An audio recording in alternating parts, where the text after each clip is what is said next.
You've tuned into The Mountain Gardener with your host, Ken Lain. Gardening, it can be challenging, but with these simple insider tips, you'll reap huge rewards.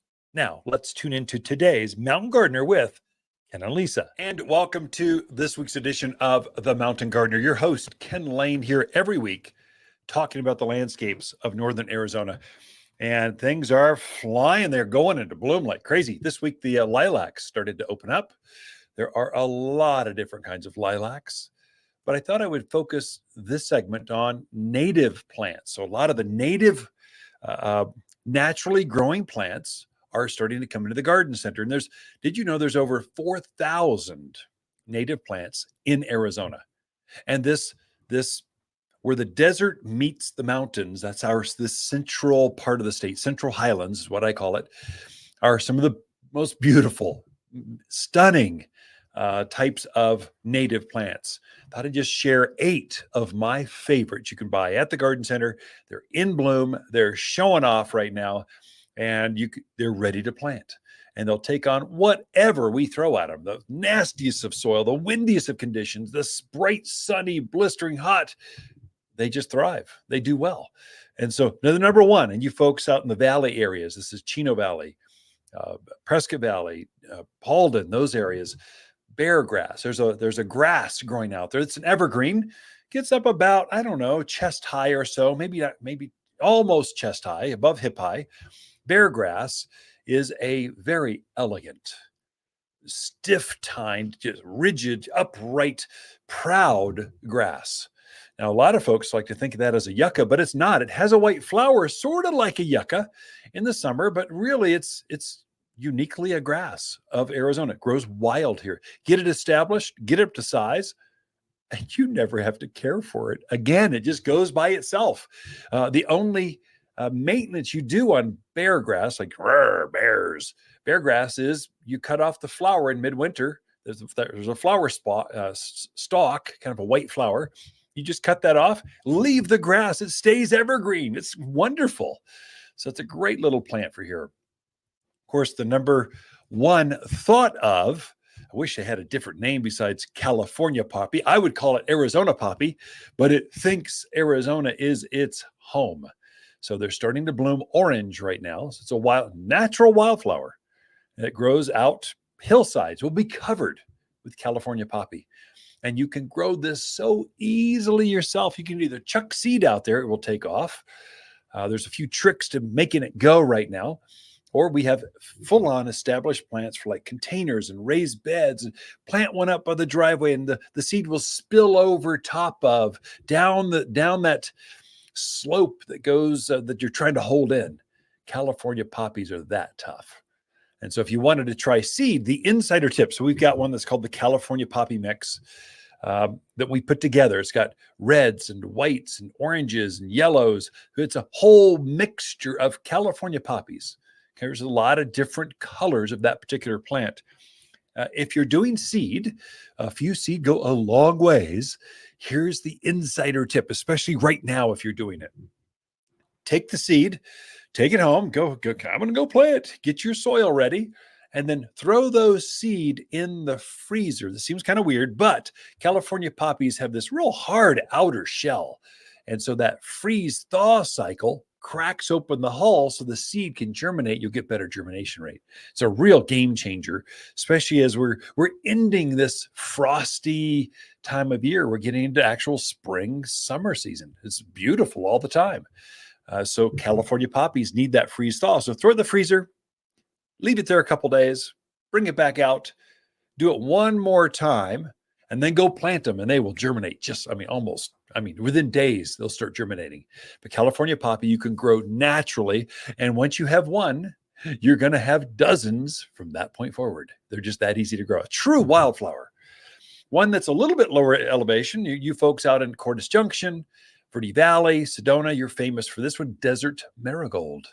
So it's sort of like California poppy, only it has gray foliage instead of green foliage, and it has yellow flowers instead of orange.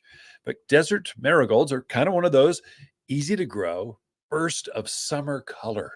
It's a short plant under knee high, but it just has this bright, cheery, it just screams, I'm summer. Just enjoy me. And butterflies fly all over it. Just a true wildflower for Arizona. Um, Butterflies you're going to have more butterflies. It's a companion plant with California poppies. Poppies bloom in the spring. Desert willows bloom in the summer. So if you want a rotation of things going through there, that's the way to do it. Probably my favorite shrub that's just easy care. I have a lot of favorites. I like manzanita, but one of my favorite cotoneasters is gray leaf cotoneaster. If you're hiking out in the dells, you're hiking out to just in the hills, hill country, you're going to see this beautiful kind of hip high shrub that's got this gray blue foliage to it.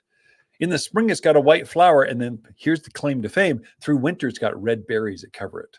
And so the birds are going to love you for that. Again, get it up to size, and then you never have to water, care, trim. It's not mangy looking. It kind of keeps its shape all by itself, doesn't take a lot of pruning. Just super easy care. And the reason cotoneasters are so tough, animals, they got a taste that animals just, they don't like. And so they're not going to be eating on your cotoneasters, any variety, but especially the gray leaf varieties. And then it's got every season's covered. It just shines every spring. It's got flowers. Summer, it's got this berry forming through fall, holds through winter. It's evergreen with gray foliage. It looks really good in these darker colored rock yards. So that lighter colored foliage just really pops.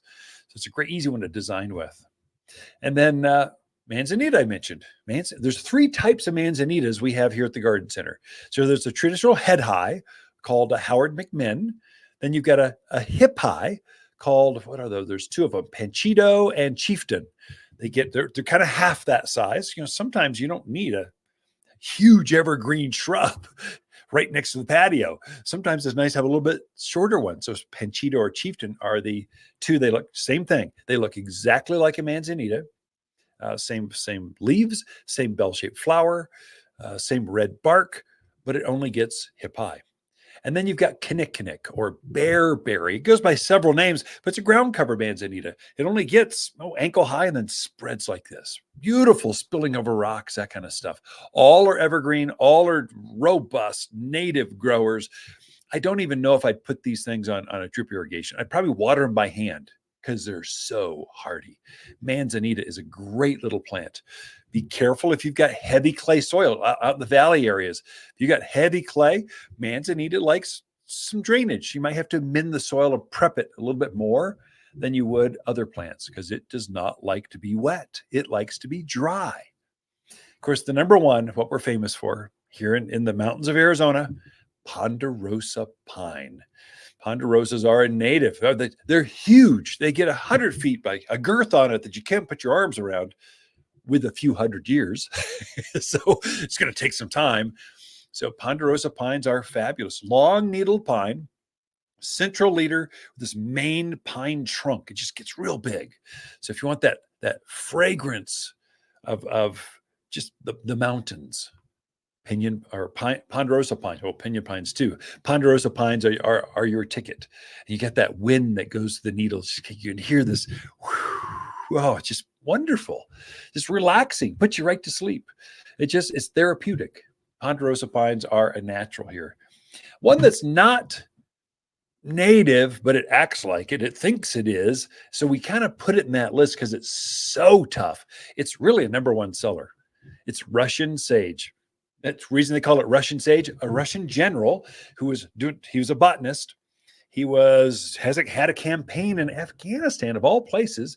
And when he found new plants, he just went, whoa, that's pretty cool. I'm going to introduce that, take it home and try it. So it grows in the same elevation, dry, arid, extreme temperatures. Russian sage just naturalizes here really well. Blue spiky flowers up about chest high, just all summer through all autumn. It's amazing. One of my favorite native trees, sweet Katy desert willow. Desert willows. Now, desert willows, there's a wild tree that grows out in Dewey, Humboldt, Cordes Junction, Hillside, Skull Valley. Gets about mid-teens, so 12, 15 feet tall. Has this beautiful bell-shaped flower to it. And the new variety, Sweet Katy, doesn't put bean pods.